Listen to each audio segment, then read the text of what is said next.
Legend, defined by Google as an extremely famous or notorious person or thing, especially in a particular field. When you think about legendary computer parts that absolutely changed the game, a couple specific components come to mind. Parts like the Pentium, the 8800 GTX, and the GTX 1080 Ti. All of these components set the benchmark for what performance truly looked like in their time. The 1080 Ti, the last of those, is no different. Commonly called Nvidia's biggest mistake based solely off the fact that it outperformed everything and kept up with the top end of Nvidia's products for years to come, the 1080 Ti certainly earned its status as legendary.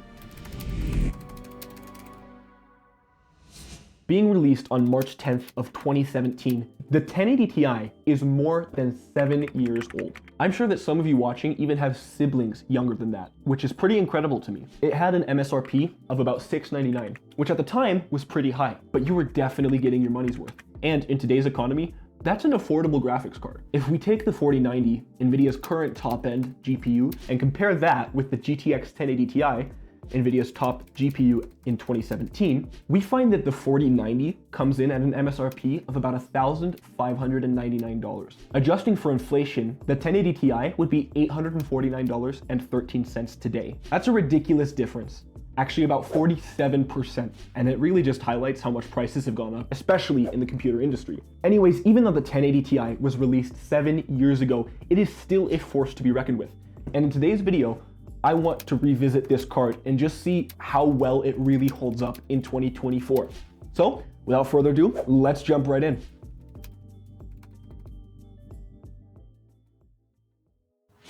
So before we jump into actually testing the 1080 Ti, let's take a look at some of its specs and kind of what it's got going on under the hood. So it has 3,584 cores, along with 224 TMUs and 88 ROPs. It had 11 gigabytes of GDDR5X VRAM, which is kind of an odd number if you think about it, because we're usually used to seeing even numbers, although back in the day, that was a lot more common. It's on a 352-bit memory bus, giving it a ton of memory bandwidth. It was built on the Pascal architecture with the 16-nanometer process, dating it quite a bit. Although the Pascal architecture in and of itself is pretty legendary, cards like the 1060 and 1070 still hold up to this day in modern gaming, which just makes me all the more curious to see how the 1080 Ti holds up in today's most demanding titles.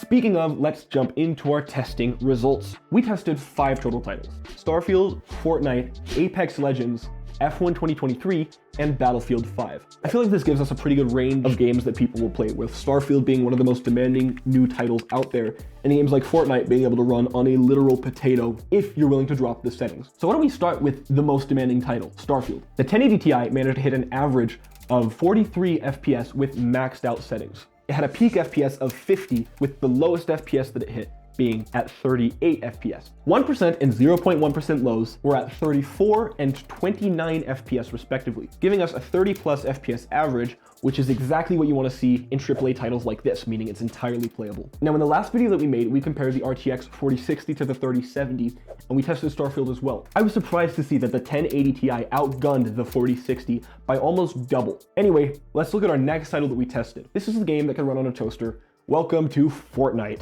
In Fortnite, we tested 2 different setting configurations. We tested it at epic and we tested it at low, the highest and lowest settings options that Fortnite offers. This is at 1080p in DX11. In epic, it managed an average of 135 FPS, and in low, it managed to average 216 FPS. Solid performance, if you ask me. At epic, its FPS maxed at 153 and hit its low point at 110 FPS. Its 1% and 0.1% lows were at 47 and 20 FPS respectively. At low, it managed to max out at 241 FPS, bottoming out at 120 FPS. Its 1% and 0.1% lows were at 49 and 10 FPS respectively. Now, as I mentioned in my last video, Fortnite is known to be pretty stuttery, and that is mainly due to network issues, both on the part of Fortnite having not great servers and on the user's part. Using Ethernet can help to mitigate that, but it won't completely get rid of it. Anyways, back to our testing. In the next game that we tested, Apex Legend, the 1080 Ti again performed admirably. It maxed out the game's FPS cap at an average of 144 FPS, hitting a max of 144 and a minimum of 143. Its 1% and 0.1% lows also did very well, hitting 123 and 109 FPS respectively. And this was a very, very smooth gaming experience. The 1080 Ti is holding up way better than I thought it would, to be entirely honest with you. What I found a little bit funny about testing this is that the game said that our 11 gigs of VRAM wasn't quite enough, and yet we still maxed out what the game was capable of delivering. I'm gonna pause the video real quick and do the typical YouTuber thing and ask you to like and subscribe if you're enjoying the video. If you want this specific 1080 Ti, it's gonna be in a build on my website, www.pccustomstore.com.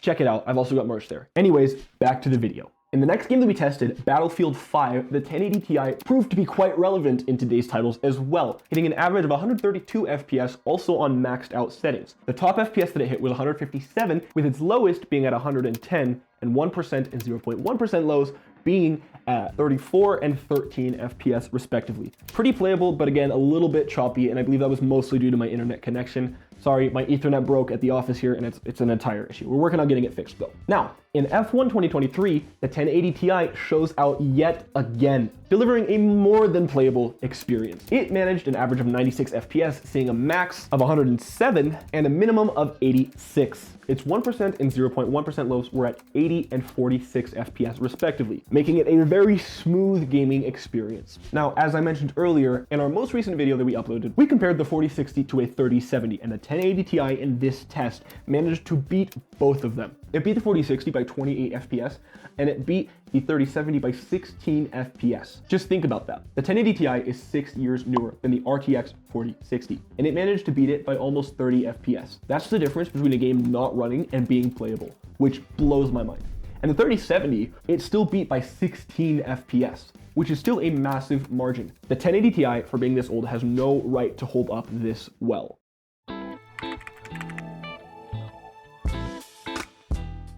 So yeah, after this testing, I've been incredibly impressed. The 1080 Ti holds up unbelievably well for a 7-year-old graphics card. It goes blow for blow with cards like the 3070 and the 4060 that are respectable cards in and of themselves. That being said, we really shouldn't be shocked by this performance. When the 1080 Ti came out, it was the best thing on the market. And when the 20 series cards came out, the 1080 Ti was on par with the 2080.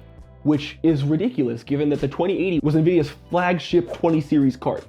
This is why the 1080 and the 1080 Ti are considered to be some of Nvidia's biggest mistakes, because they performed so well and were cheaper than the 2080 when it came out. Now sure, the 2080 Ti manages to scrape past the 1080 Ti, but should that really surprise you? That was an upgraded version of the card that this thing went blow for blow with as well. I mean, heck, even today, user benchmark says that the 1080 Ti and the 2080 have a 0% difference between them. This is why the 1080 Ti is hailed as legendary. This is why the 1080 Ti was called Nvidia's biggest mistake. This is why today, the 1080 Ti is still a very, very relevant and usable graphics card. And this is why, even though the 3070 and the 4060 are both newer, I would take the 1080 Ti over either cards. It's about $100 cheaper, being able to be found for about $200 used if you're looking, and performs on par and goes blow for blow with both of them. It's significantly older than either card, but the prestige that it brings with it and the performance that follows in suit is incredible and is not something to be overlooked.